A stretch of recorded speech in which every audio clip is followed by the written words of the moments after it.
ଶୀତରେ କମ୍ପୁଥିବା ପଶୁମାନଙ୍କ ସହିତ ଏକ ତୁଷାର ଜଙ୍ଗଲ ଦୃଶ୍ୟ, ବରଫରେ ଆଚ୍ଛାଦିତ ଏକ ଘଞ୍ଚ ଜଙ୍ଗଲ, ଗଛଗୁଡ଼ିକ ବରଫ ଦ୍ୱାରା ଓଜନିତ, ହାତୀ, ମାଙ୍କଡ଼, କାଉ, କୁକୁଡ଼ା, ଗଧ ଏବଂ ଗୋଟିଏ କୁମ୍ଭୀର ପରି ବିଭିନ୍ନ ପ୍ରାଣୀ ଏକତ୍ର, ଶୀତଳ ଏବଂ ଅସହଜ ଶୀତଳ ଆକାଶ ସହିତ ବାୟୁମଣ୍ଡଳ ଥଣ୍ଡା ଅନୁଭବ କରେ। ତୁଷାର ଜଙ୍ଗଲରେ ଏକ ଉଷ୍ମ ଘର ନିର୍ମାଣ ପାଇଁ କାର୍ଟୁନ ପ୍ରାଣୀମାନଙ୍କର ଏକ ଦଳ ଏକତ୍ର କାର୍ଯ୍ୟ କରନ୍ତି। ଏକ ଆରାମଦାୟକ ଆଶ୍ରୟସ୍ଥଳ ନିର୍ମାଣ ପାଇଁ ଏକ ହାତୀ, କୁକୁଡ଼ା, କାଉ, ଗଧ, ମାଙ୍କଡ଼ ଏବଂ ଗୋଟିଏ ଶିଆଳ କାଠ, ଘାସ ଏବଂ ଇଟା ବ୍ୟବହାର କରୁଛନ୍ତି। ଗରମ ରହିବାକୁ ଚେଷ୍ଟା କଲାବେଳେ ସେମାନଙ୍କର ଅଭିବ୍ୟକ୍ତି ନିଷ୍ଠା ଦେଖାଏ।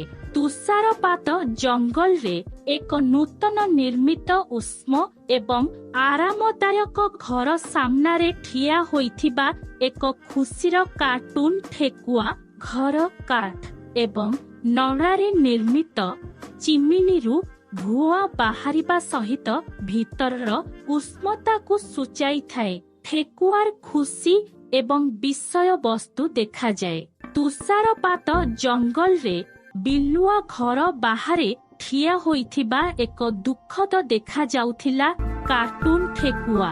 ଉଷ୍ମ ଘରକୁ ଦେଖିବା ବେଳେ ବିଲୁଆ ଶୀତରୁ ଥରିଯାଏ। କବାଟ ପାଖରେ ଠିଆ ହୋଇଥିବା ବିଲୁଆ ଚିନ୍ତିତ ଦେଖାଯାଏ। ଏକ କାର୍ଟୁନ ଠେକୁଆ କଥା ହେଉଛି।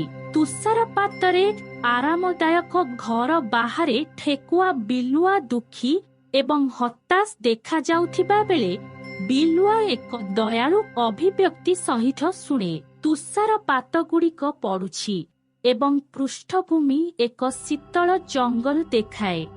ଏକ ନିବେଦନକାରୀ କାର୍ଟୁନ ଠେକୁଆ ଏକ ବରଫ ଜଙ୍ଗଲରେ ଆଶ୍ରୟ ନେବାକୁ ବିଲୁଆକୁ ପଚାରିଥାଏ। ବିଲୁଆ ଏକ ଆଶାକର୍ମୀ ଅଭିବ୍ୟକ୍ତି ଥିବାବେଳେ ବିଲୁଆ ଭାବପ୍ରବଣ ଦେଖାଯାଏ। ଘରର ଭିତରୁ ଏକ ଉଷ୍ମ ଆଲୋକ ଏହି ଦୃଶ୍ୟକୁ ଯୋଡ଼ିଥାଏ।